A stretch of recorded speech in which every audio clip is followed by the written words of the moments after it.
Police in Central California find themselves in the midst of a violent crime wave. At first, the deaths appear unrelated.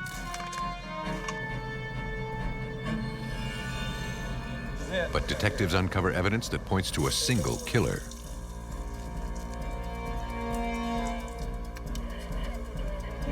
In Virginia, women start turning up dead in their own homes. And it appears a sadistic serial killer is to blame. But until police can identify a suspect, they remain powerless to stop him. When there is no obvious connection between victim and killer, solving a murder can be difficult. But forensic experts can play a vital role in exposing the predator who chooses random targets.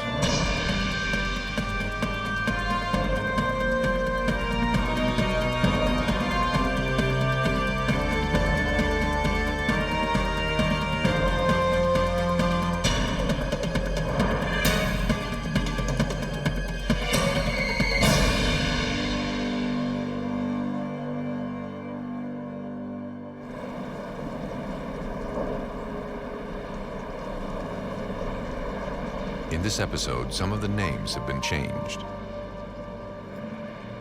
California's central coastline is famous for its rugged beauty and isolation. But in the early 1980s, the city of Santa Cruz became the backdrop for a series of violent crimes. On April 23rd, rescue workers and police from the Santa Cruz Sheriff's Office responded to a call about a vehicle found burning along a rural mountain road. The car had been burning for hours and was completely destroyed. To authorities, it appeared to be the work of vandals. But a closer inspection revealed a much more gruesome act than arson.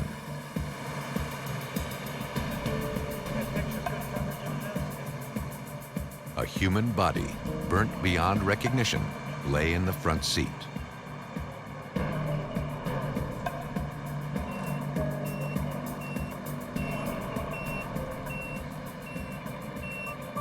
The unidentified victim was removed from the burned-out wreckage and transported to the medical examiner's office for autopsy.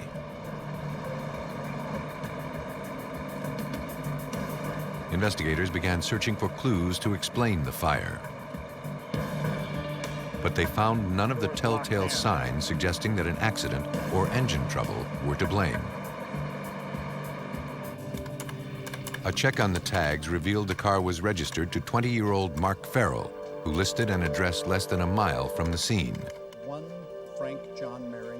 Detective Sergeant David Deverell oversaw the investigation. The lack of an obvious cause of the fire was troubling. There was no reason for the car to have caught fire. There was no dynamic crash. It's very unusual to have, a body burnt up in a vehicle with no explanation as to how it happens. Police hoped the autopsy would yield more answers. This is Farrell. With Detective Deverell present, forensic pathologist Dr. Richard Mason began his examination by x-raying the victim. After reviewing the results, it was clear this death was no accident. I could see evidence of at least 3, possibly 4 bullet pathways through the chest, entering on the right and exiting on the left. There was also a very probable gunshot wound to the head. The young male victim had been murdered. But the heat of the fire had destroyed any ballistics evidence that may have been left behind. But then, embedded in the young man's chest, Dr. Mason found a single bullet that had somehow survived the intense heat.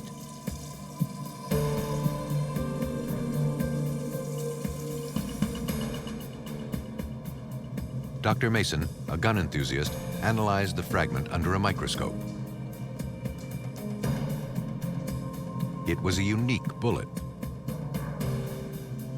I'm a longtime handgun rifle shooter, and I recognized it immediately as a 38 Special Wad Cutter. They are heavy, they're very penetrative, and they will drill deeply into a body. Dental records later confirmed that the murder victim was in fact the owner of the burned-out car, 20-year-old Mark Farrell. Now, police had to find out who had killed him and why. Investigators questioned the young man's mother. She couldn't imagine why anyone would have wanted to harm her son. She said she last saw him the previous afternoon. Let's do that. Mark, a college student studying to be an engineer, was late for the night shift where he worked as an analyst at a nearby electronics plant. There didn't seem to be anything that was troubling him. Mark was well liked by everyone who knew him. He didn't have any enemies. With no obvious suspects, police looked to reconstruct the last hours of Mark Farrell's life.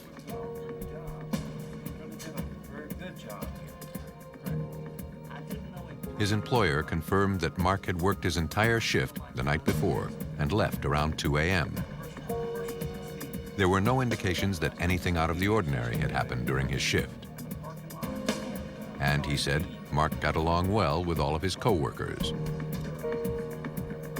The manager handed over the videotape from the company's security camera.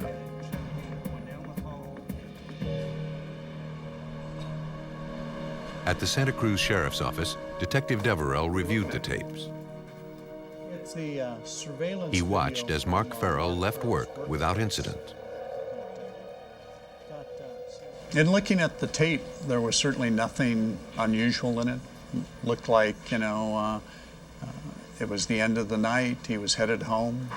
There was absolutely nothing in it. Weeks passed with no additional leads. Soon, the investigation turned cold.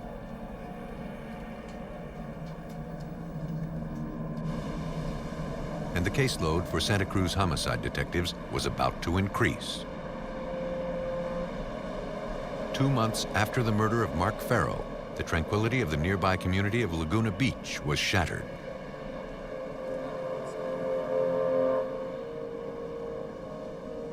The lifeless bodies of 2 men were discovered on the beach. Officers and crime scene technicians were dispatched to the scene. Right about here. Right. They saw him. There, they found 2 young Asian men who had both been shot in the back multiple times. Police began processing the scene for clues. In the breast pocket of one of the victims, they found a wallet. All right. See anything else? Or? I don't. That's good. I got the shot. We can put him back down and then Okay. we'll check the wallet for ID. Okay. And inside was identification belonging to a man named Check Chin, a resident of San Francisco. You've got some. Police could find no ID on the second victim. Craig, is it okay if I come in from this angle here? Here and then we'll check him for Right. ID. His wallet was missing. It looks like he's got a set of keys. However, they located a set of car keys. Detectives theorized the double murder was the result of a robbery gone bad. Using the set of keys, police were able to locate the victim's car. Let's get the distance between 2 and 7. Based on the vehicle registration, they believed that the second victim was the car's owner, 30-year-old Han Lee, also from San Francisco.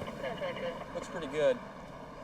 So we'll get Dave in here and let him know what we're going to How's it looking there? As police began looking for clues to the killer's identity, they noticed one empty spot in the nearby parking lot. And in the space were fresh tire tracks. Somewhere this guy may have driven, so. Yeah, so we'll catch this guy and Unsure if the killer had left the marks, crime scene technicians collected the evidence using a plaster cast mold. sticky. the nature of the double murder troubled police. It was a really unusual scene for us. We had two bodies up here on the trail. Multiple homicide is certainly something we don't see. It's something that concerned us greatly. The victims' bodies were transported to the coroner's office for autopsy.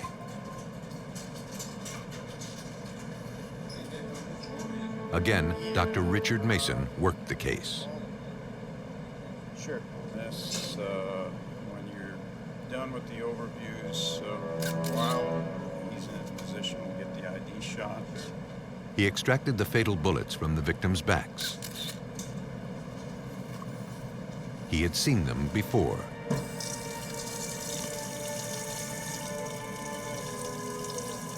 They were unique .38 caliber wad cutters, identical to the bullet recovered from the body of Mark Farrell 2 months earlier.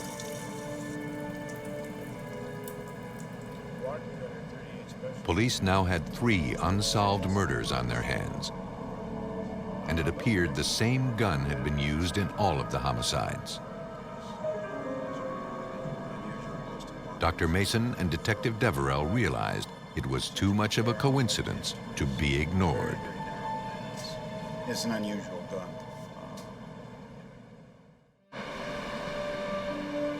Police in Santa Cruz, California had 3 unsolved homicides on their hands. And the bullets recovered from all of the victims appeared to have originated from the same gun. To find out, the bullets were forwarded to ballistics expert Paul Doherty at the San Mateo Police Crime Lab. From the size and diameter, he confirmed that all were .38 caliber wad cutter bullets. Typically, wad cutters are used for target shooting. A wad cutter is a projectile that's designed to punch a hole in paper for target shooting. So you get a nice clean hole so you can measure your accuracy of your score. In other words, in some cases when you get right on the line, you want to make sure you're cut. If you've cut the line, the score goes higher, and that's what this does. It just cuts a nice clean hole. Each gun leaves unique markings on a bullet as it travels through the barrel. When examiners compared the bullet recovered from 20-year-old Mark Farrell to the ones taken from the 2 Asian victims found at Laguna Beach, they found that all shared the same characteristics. And after extensive research, authorities determined that the markings left on the bullets had likely been produced by a rare Great Western single-action revolver. Manufacturer and see if we can't get somewhere with that. Although it becomes a little problematic when you start looking. It was a promising lead, but it was nearly impossible for police to track down everyone who currently owned the handgun. I don't think it's a standard manufacturer. And though it seemed unlikely, Detective Dave Deverell had to consider that the 3 murders were unconnected. Between that and the gun, you get there. You look at it and go, well, maybe the gun got passed from one person to another, and there really is no connection between the cases. That didn't work for any of us. It just didn't make sense that a gun and bullets would somehow transfer from one person to another and be used again in another homicide. To find out if there was a connection, detectives traveled to San Francisco's Chinatown district, where the 2 Laguna Beach victims, Han Lee and Chek Chin, had lived. It's a notoriously insulated community, and investigators realized that getting information would not be easy. A team from the Santa Cruz Sheriff's Office worked the case. Homicide Detective Joe Hennard uncovered a possible lead. We had information that both victims had worked at the Golden Dragon restaurant in Chinatown, where 2 years prior there was a gangland shooting where a number of people were murdered. We were concerned that there could have been gang activity, that these guys were followed down to Santa Cruz and were shot and killed on the way over to the beach. And an interpreter, Mr. Liu. Thank you. Through an interpreter from the San Francisco Police Department's Asian Gang Task Force, the manager of the restaurant described the two young men as decent, hard-working employees.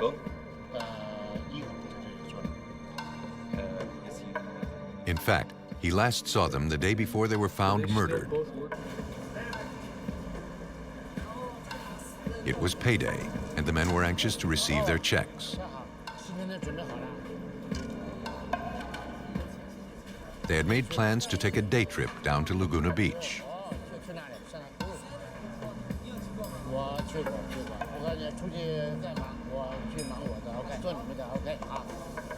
The manager didn't believe the two men were involved in any gang activity. He could think of no one who would have wanted to harm them.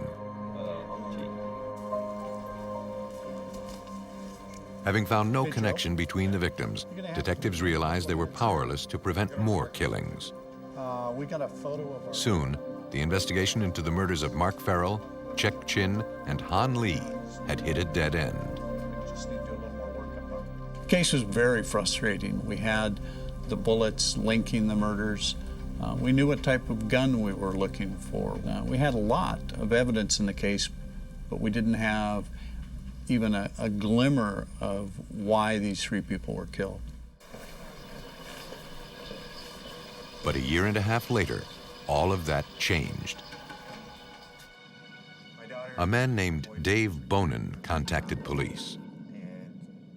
His daughter, Lynn, he said, was in great danger. She had recently broken up with her boyfriend, Mark Cunningham, and now he was stalking her. The daughter feared for her life. Mark Cunningham had allegedly bragged about killing 3 men a year and a half earlier. Okay, thanks. It was the break police had been waiting for. The father took them to speak with Lynn at the grocery store where she worked. His daughter was afraid to speak to police about Cunningham, so he offered to bring her out of the store.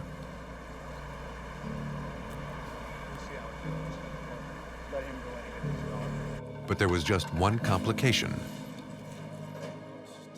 Mark Cunningham was there, talking to Lynn. Dave Bonin got his daughter's attention and brought her outside.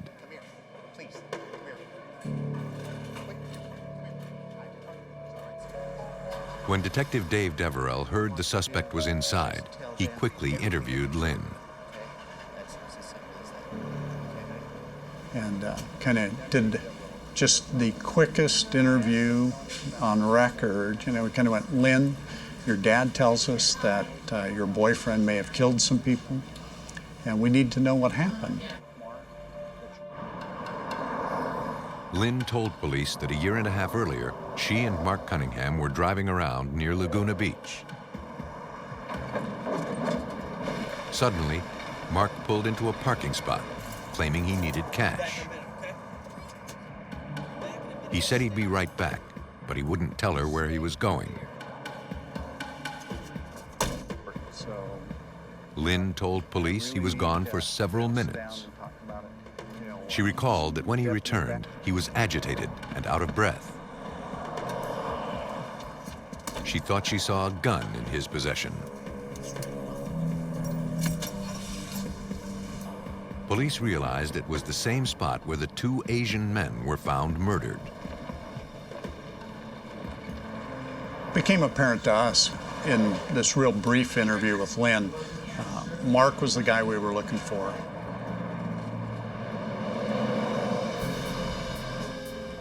As Lynn finished telling her story, Mark Cunningham exited the store. In a wide-open parking lot, there was any number of ways the suspect could escape. And if Mark Cunningham was in fact the killer, police feared he would not hesitate to use violence.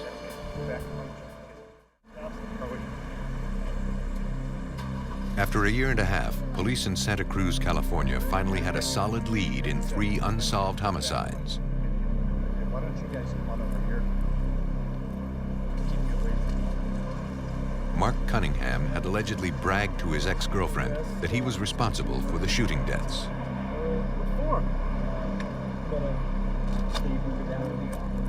Cunningham was cooperative and taken into custody without incident. All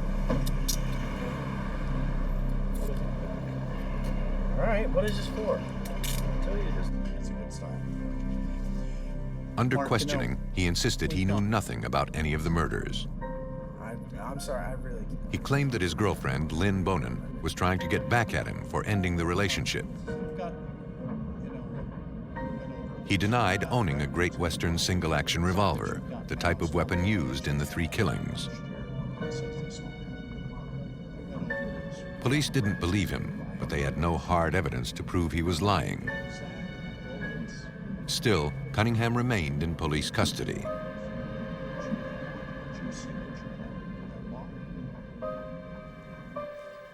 When a few days passed with no additional leads, police turned to his ex-girlfriend for more information.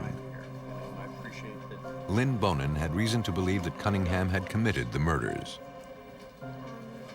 We just threw it over. She said that a few days after the 2 men were found murdered at Laguna Beach, Cunningham admitted to the crimes.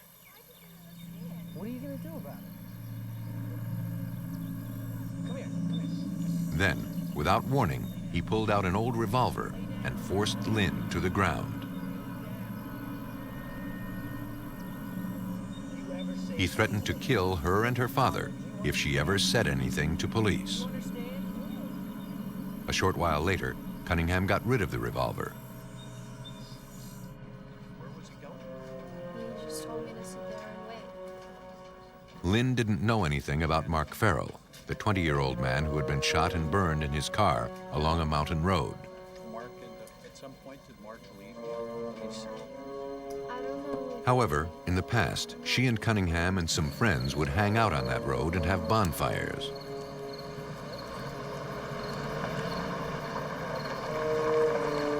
Cunningham would often brandish his weapon at passers-by who complained about the illegal fires.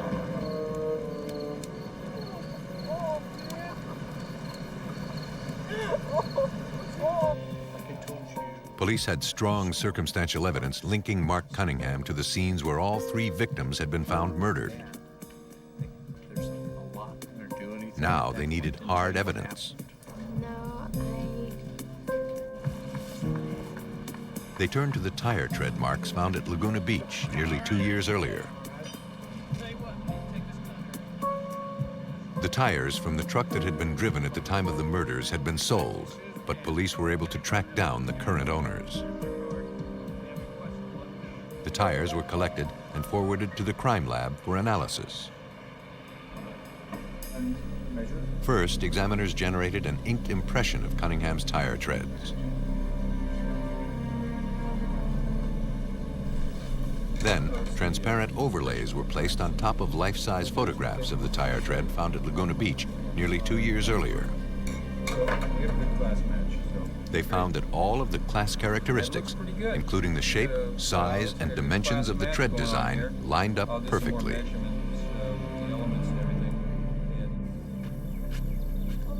The evidence had placed Mark Cunningham's vehicle at the scene of the double murder. But to tie him to all 3 homicides, they needed to find the murder weapon. Lynn Bonin agreed to help. She brought investigators to the area where she believed the gun had been tossed. It appeared to be a waste of time.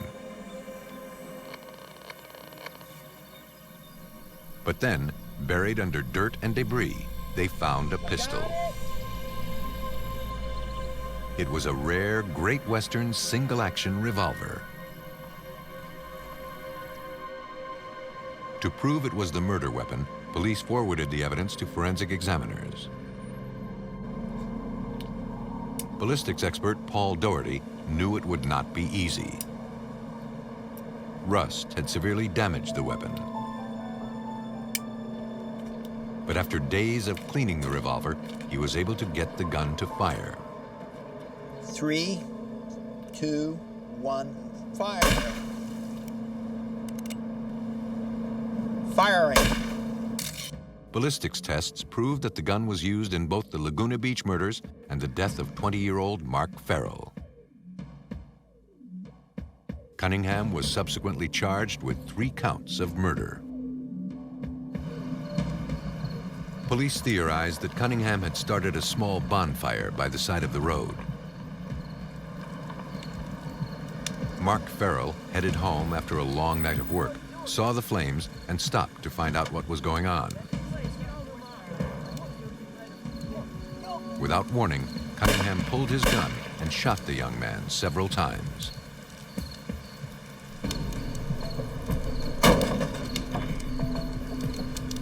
In an effort to cover his tracks, Cunningham then doused the car with a flammable substance, then set the vehicle on fire.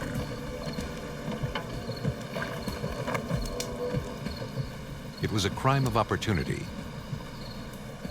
one the killer would repeat several weeks later at Laguna Beach.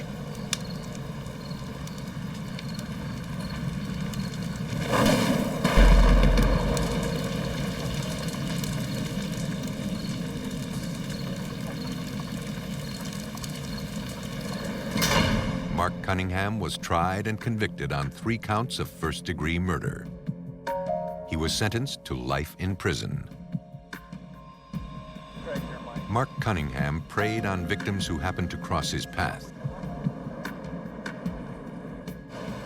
But in Richmond, Virginia, one killer carefully looked for targets that shared something in common.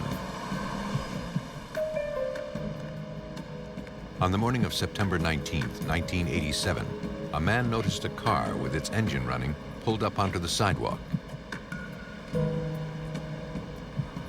It appeared the vehicle had been abandoned. The man called police.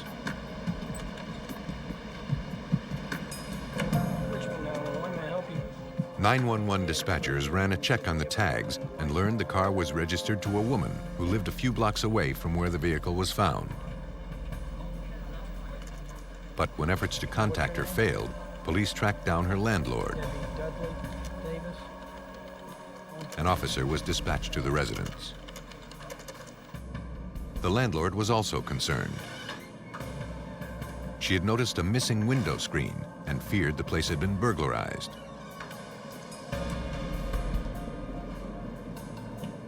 Not knowing what to expect, the officer cautiously made his way through the apartment.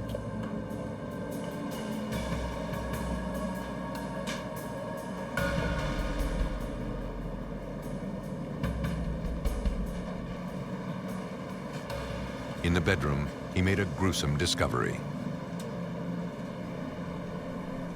A woman lay dead. Dispatch, come back. She had been tied up and strangled.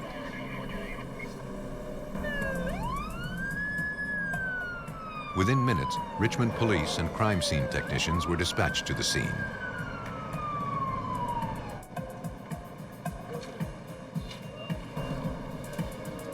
The woman, found fully clothed, was identified as 35-year-old Donna Doyle. Still there, yeah. No items appear to be missing. Robbery was not the motive behind the murder. Believing the killer had gained access to the residence through the window, technicians scoured the area for prints. But they found nothing. And the victim's car, which had likely been taken by the killer and then abandoned, yielded no additional clues.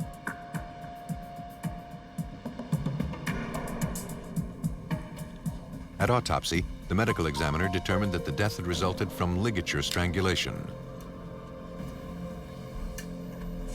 The device had been fashioned from a sock, shoestring, and vacuum cleaner pipe. Donna Doyle had been slowly strangled. Though the victim was clothed in cut-off jeans and a shirt, there were indications she had been sexually assaulted.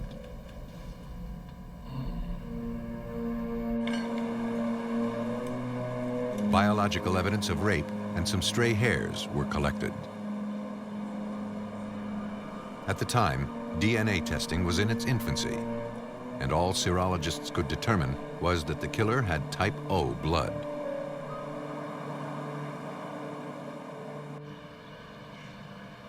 Homicide Detective Ray Williams was assigned the case. He realized this investigation would not be simple. I worked homicide for 20-some odd years in the city, and after looking and reviewing the scene, I knew it to be a very unusual homicide.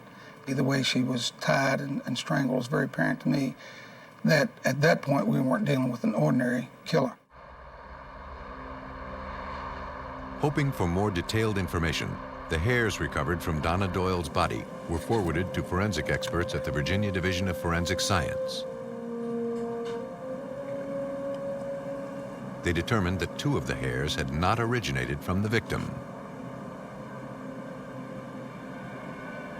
And from their texture and cross-sectional shape, examiners concluded they had come from an African-American male.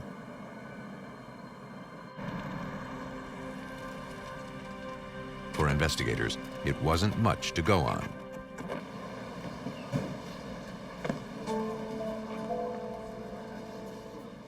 To learn more, detectives questioned the employer of a local bookstore where Donna Doyle worked. On the day of the murder, Donna had worked her regular shift. Nothing out of the ordinary had happened that day. She described Donna as a dedicated employee and a very likable person, although she was somewhat shy. After closing the store, Donna headed home.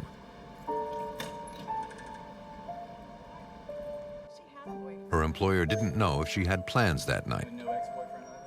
She believed that Donna lived alone and was unaware if she currently had a boyfriend. After 2 weeks, detectives had no luck identifying a suspect or an obvious motive. The investigation into Donna Doyle's murder was going nowhere. Then, emergency dispatchers received a 911 call. There had been another homicide.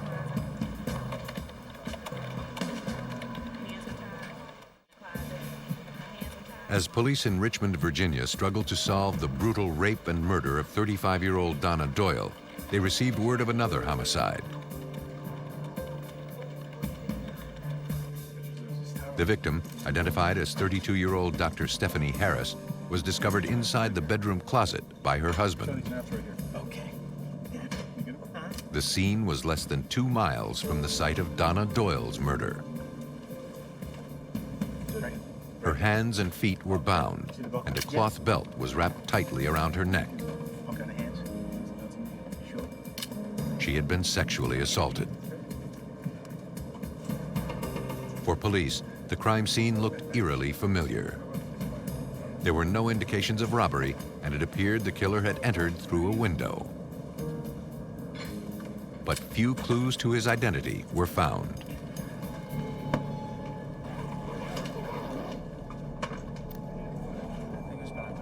The victim's husband explained that he discovered his wife around 2 a.m. upon returning from Maryland, where he was a law student. He had no idea who could have done this. He was later cleared as a suspect. Police sensed the 2 murders were connected. To find out, Chief Medical Examiner Marcella Fierro began examining Dr. Stephanie Harris. She found broken blood vessels in the victim's eyes, called petechial hemorrhages. Like the Donna Doyle case, that suggested Stephanie Harrison had been strangled slowly. When the victims were examined, there were certain patterns of injuries that were common, and those patterns included evidence of restraint, evidence of strangulation, evidence of injury that took place over a period of time, which was very disturbing because it would indicate a pattern of torture. The similarities between the crimes led authorities to believe that the same sadistic killer had committed both murders.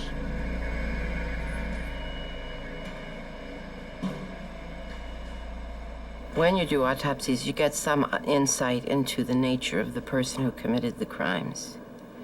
It was apparent from the injuries, from the restraints, and from their physical findings that these were very cruel deaths and that they were committed by somebody who enjoyed doing it.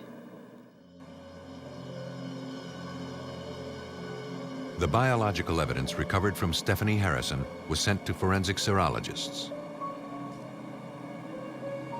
An analysis revealed that those samples and the ones collected from Donna Doyle shared the same blood type. Both were type O. Okay, folks, let's fall in. Conduct Richmond police were certain that the same killer, dubbed by the press as the Southside Strangler, had committed both murders. 1987. We've got the evening watch. Our target is it has been. And having found no obvious connection between the two victims, it appeared he chose his victims randomly. Music, more, and 682 is detected. They feared he would strike again. The question now was where and when. Channel that the Street Crime Museum has, which is known as the River Channel. They got their answer 2 months later. On November 22nd, 1987, police just a few miles outside of Richmond in Chesterfield County were dispatched to the scene of a murder. The victim, 15-year-old Dawn Chang, had been viciously raped and strangled in her bedroom.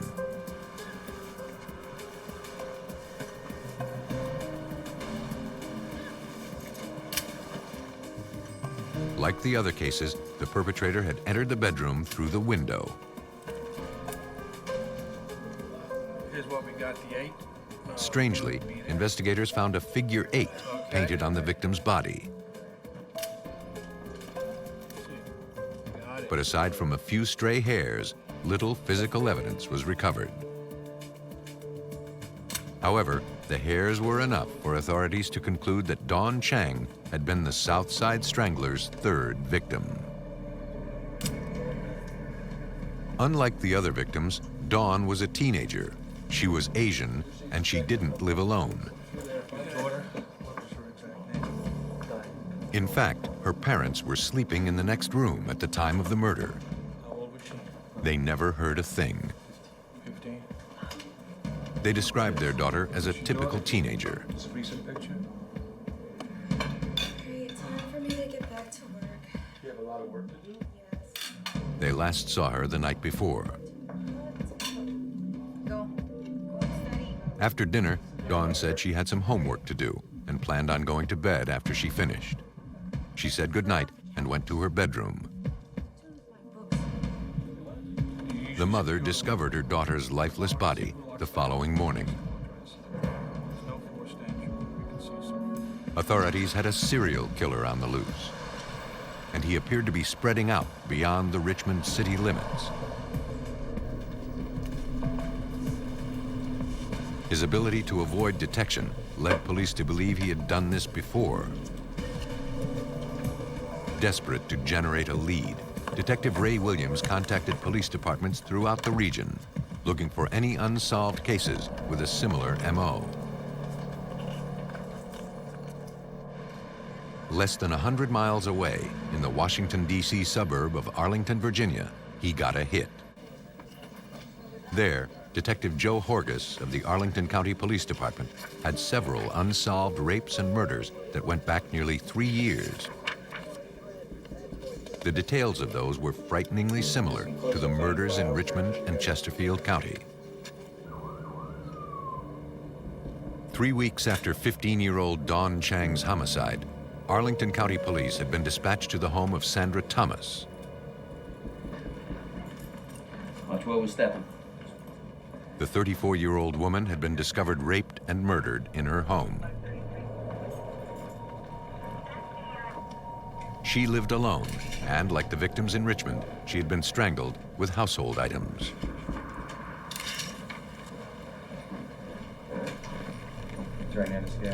From hairs and biological evidence recovered from the scene, police determined that Sandra Thomas's killer was an African-American male with type O blood.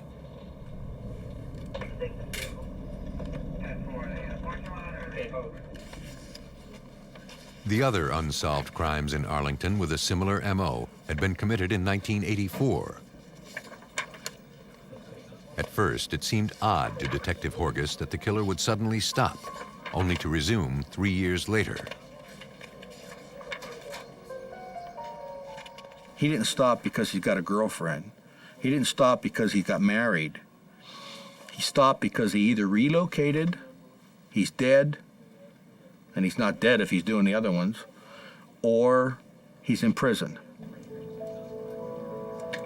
Detective Horgus reviewed recent parole and probation records, looking for African-American males who were arrested in Arlington in 1984. Then he found something.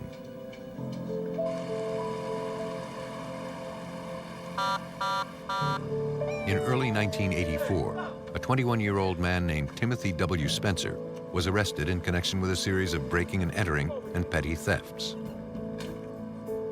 Though those were non-violent crimes, records also indicated he was identified as the prime suspect in a series of unsolved rapes throughout Arlington. However, he was never charged with those crimes. After serving 3 years on the theft charges, Spencer was paroled. And that wasn't all. His probation officer here in Arlington knew that he was released from prison to a halfway house down in Richmond. And he was released about 2 weeks before the first murder. If Detective Horgus was right, Timothy Spencer was now the prime suspect in at least 4 murders throughout Virginia. But unless investigators could physically link him to the crimes, he would remain free to kill again. Police in Arlington, Virginia had finally identified a suspect in a series of unsolved rapes and murders that spanned a 3-year period. And those homicides bore an eerie resemblance to a string of serial murders taking place 100 miles away in Richmond. All right, here's Tucker's hams. To find out if they were dealing with the same predator, Arlington County Homicide Detective Joe Horgus traveled to Richmond. There, he teamed up with Detective Ray Williams. After comparing the details of all the homicides, there could be little doubt that the same killer had committed all of the crimes. The detectives learned that their prime suspect, Timothy Spencer, had been recently paroled and was currently living in a halfway house in Richmond.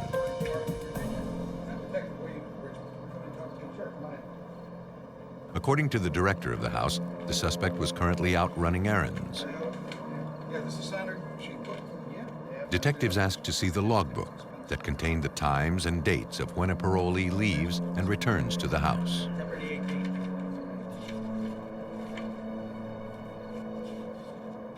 According to the records, Timothy Spencer had signed himself out on September 18th, October 2nd, and November 21st. Dates that corresponded to the murders in Richmond and Chesterfield County.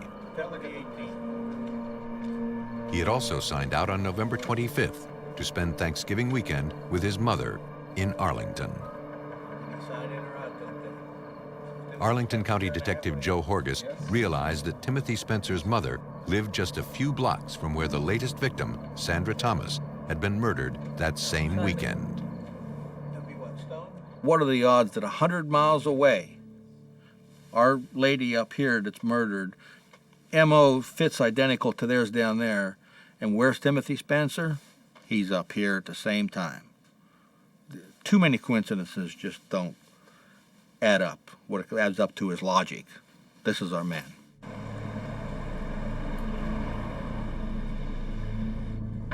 A short while later, Timothy Spencer returned home.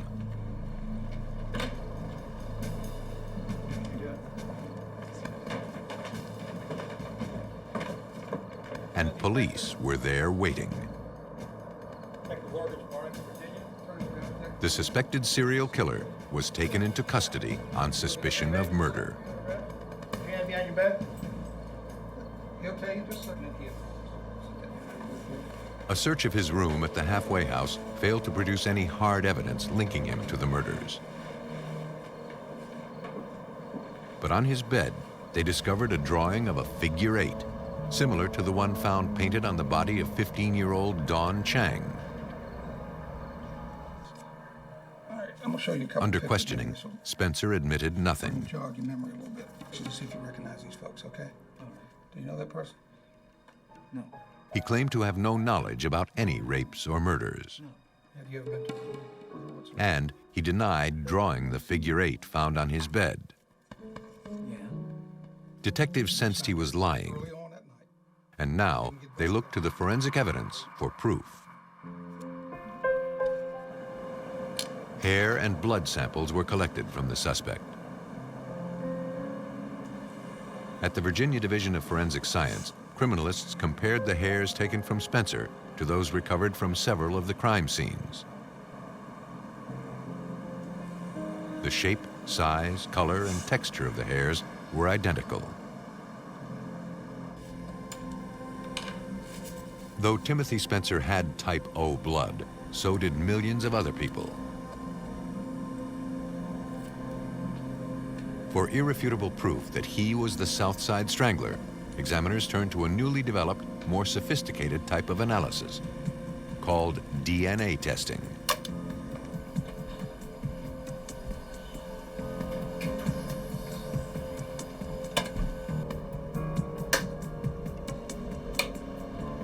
The testing revealed that the genetic profile of the suspect was identical to the ones generated from the biological evidence left behind at 4 murder scenes.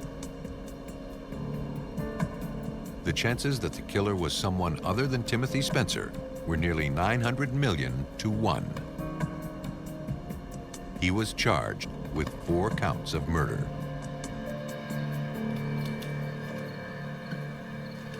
Investigators theorize that after randomly choosing his prey, Spencer, an experienced burglar, would slip silently through his victims' windows.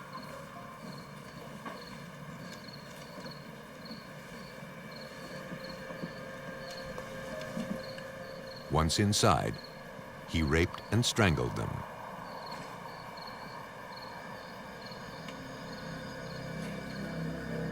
Timothy Spencer was sentenced to death for the murders of Donna Doyle, Dr. Stephanie Harrison, and Dawn Chang in Richmond, and for the death of Sandra Thomas in Arlington. He was the first person in the United States to be executed on the basis of DNA fingerprinting. For Richmond homicide detective Ray Williams, the new forensic technology could not have come along at a better time. Were it not for DNA evidence, Timothy Spencer would have never been convicted. See, when you put a case before a jury, the jury has to see, touch, feel, and hear. We didn't have a whole lot of things for them to see, touch, feel, and hear, other than DNA. And that DNA spoke for itself. Some killers require no motive at all to commit their crimes. And for homicide detectives, identifying a suspect can be a challenge.